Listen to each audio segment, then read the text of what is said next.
It's a 26-acre green space nestled in Milwaukee's densely populated south side. Pulaski Park is an active destination.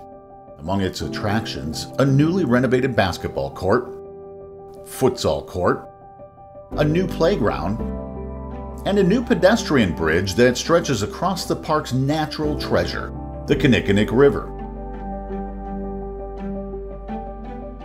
In 2020, the Milwaukee Metropolitan Sewerage District, in collaboration with Milwaukee County Parks and other partners, completed the removal of cracked, deteriorating concrete lining the river channel. Workers replaced the concrete with rocks and boulders, transforming it into a natural waterway to create a more pleasing aesthetic in the park, renew the passageway and ecosystem for the region's freshwater fish, and improve public safety. The Kinnickinnic River is the most urbanized and densely populated watershed in the state of Wisconsin. When heavy rains occur, stormwater runoff from hard surfaces flows rapidly into the river, increasing the risk of flooding in the surrounding neighborhoods.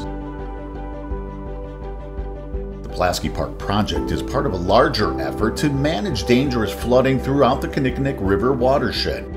Replacing concrete with natural materials slows down the river to reduce the risk of flooding and greatly improves the natural habitats in and along the river. MMSD and its partners, along with neighbors and community members, are proud of the results of this collaborative effort. It is proof that a shared vision and hard work can lead to positive outcomes and strengthen connections between land, water, and people.